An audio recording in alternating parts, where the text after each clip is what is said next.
Well, congratulations to everyone who has invested in UH football, eh, however small or however big. I hope you feel a part of Pride Walk tonight, and so proud of our kids, the way they fought. Credit to Rock and his squad. That's a tough football team. We had a feeling it was going to come down to the wire, and it did. And it's great to have all three phases contribute, and winning that thing on defense was as good as an ending as we could ask for, I thought. So, any questions? Coach, congratulations. Thank you. Low-scoring game, 14-11. Was that kind of what were your expectations going into tonight? First half went very fast. There wasn't. I think that we had 3 drives in the first half, maybe. That they don't allow a lot of big plays, so some of the explosive stuff wasn't always there for us. But look, we won the time of possession by a bunch. It's a defensive game. Everybody's had trouble scoring on San Diego State. Excellent scheme, excellent coached up, great, and their players play hard, and they got a bunch of good athletes. So we were prepared for whatever game was going to come. I'm glad I punted on that 4th down. I was thinking about it, but early in the week, Corey Batum came to my office. He said, we could have this type of game that you saw tonight, and he said, don't be afraid to punt it away and put it in our hands. I think we're playing good football, and that's exactly what happened. Leads to my next question, Coach. What do you think about the defensive effort tonight? Last week they hold UNLV to 7. Tonight, great job against a good San Diego State offense. They deserve a ton of credit, not only for what they did tonight or what they did last week, but what they've been through as a defense. There were games where it was ugly, and guys could have folded. Guys, start pointing fingers. They went back to work. They got better, and it's just such a good lesson for their life. All these young kids to fight through some of that adversity mid-season or early season, whatever it was, and to finish on a high note and really be a lot of the reason why we won this football game tonight. Coach, what led to the decision to bring in Chevin to start the second half? Just how good both of them did all week. I felt like both of them deserved to play. And I don't really like doing it, to be honest. It'd be easier if we had one guy and we had a backup. We don't. I just had a hunch all week, a change. I don't think Cole played bad.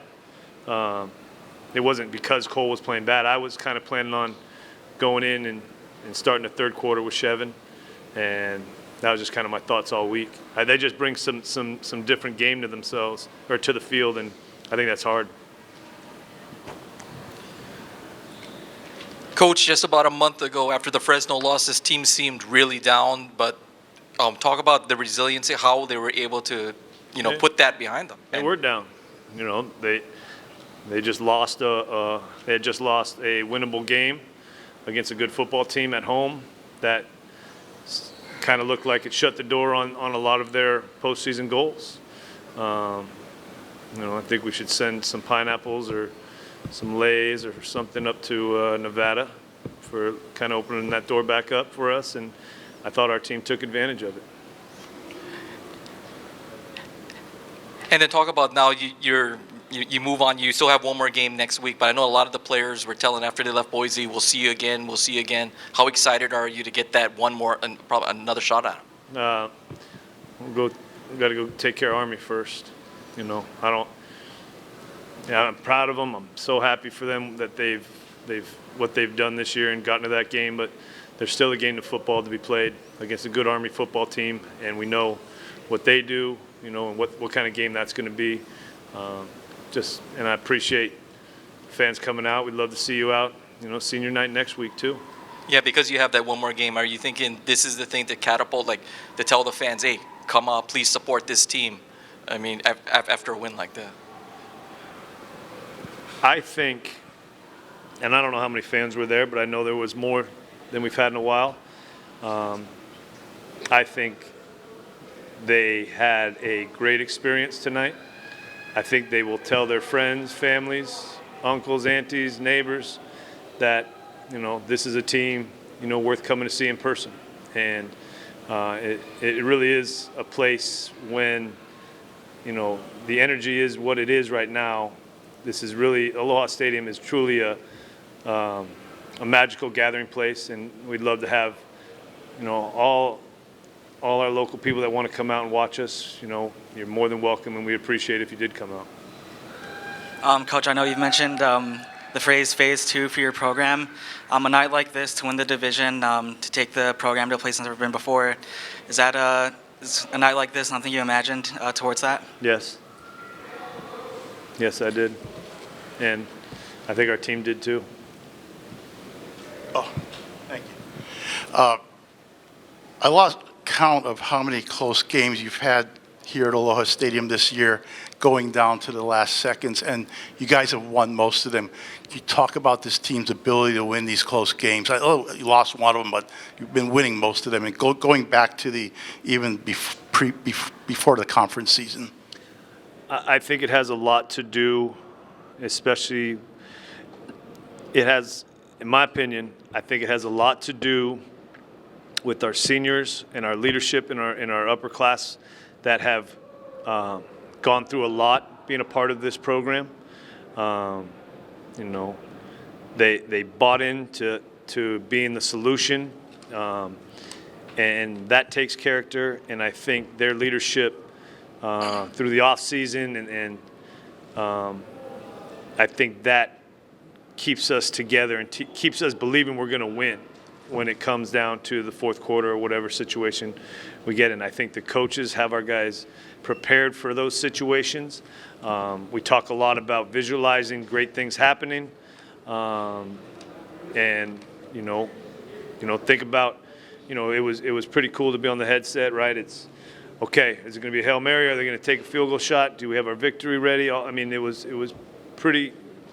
I wish you guys. Well, I don't wish, but maybe you wish you could have been on and heard some of those cool things that were going on, and just happy for everybody because football seasons are tough. They're tough on everybody, and I'm happy for the people of Hawaii, that they have, I hope they have a football program that they can be proud of. Coach, also tonight. Didn't you already ask a question? What's that? Go ahead. Yeah, I keep bothering you. Tonight, one of your senior captains has a big game, Jason Sharsh. Just how proud of you were him to step up in a big moment like this, in a big game like this? Well, I had no doubt that Sharsh was ready for anything we asked of him tonight. This is a kid who's got high level of character, good ability, understanding of the offense, has dependability. I think both QBs know where he's going to be all the time, and I think that leads to some of the comfort going to him. Now, some of the plays are just dependent on what hash we're on, or he happened to be the guy we kind of targeted. It wasn't necessarily because of Sharsh, but it was because of the play call and the defense we got and the hashes we were on, all that stuff. But I hope this is the night Jason Matthew Sharsh. I don't call him Jason Matthew Sharsh, but I don't think he'll forget it, and I think he's very happy about his decision to come home and be a Warrior. And I know we are. Okay, Coach. Last question. Okay. I promise. Huge weekend just for Hawaii athletics as a whole. Women's volleyball, I saw you at the game last night. They captured the Big West. You guys win the West Division tonight. Touching back real quick on that Phase 2 thing, but what's the camaraderie level, what's the energy level like right now surrounding the Hawaii athletics program?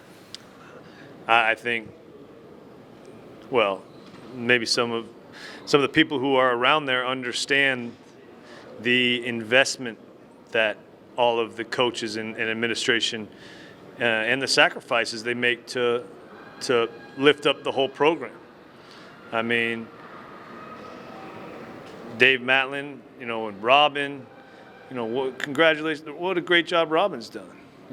What about Charlie last year? I mean, there's a lot of good things happening on lower campus, and we don't need a lot. And I think there's a common factor in the coaches that turn a right off of Dole Street instead of left. They understand we don't have the things everybody has, but we have good people. We're trying to make improvements. We are happy, proud to be part of this department and raising it up. And I think, what Robin and her team did, was it last night? And, I think the win tonight, it's a really special weekend for UH athletics and hopefully Hawaii, whether you're a volleyball fan or you're a football fan, or you just like the color green, or you just want to wear an H hat. It should be a great weekend for you, and we appreciate everybody, and it's nice to be a part of it. One of the things you guys have struggled with this season was, stopping the run. You're going to talk about what we're struggling with tonight. Sorry, I got you going. Sorry, but tonight you guys held, a pretty great stable of running backs to under 100 yards, with such a big piece missing along the defensive line. Can you talk about how you guys made that improvement tonight? What piece was missing? Kaimana? Oh, yeah. Yeah. I think our guys have really dialed in on their run fits. I think our guys like playing physical. I think that's a big part of it, is they like playing physical, and they're not scared of big personnel groups.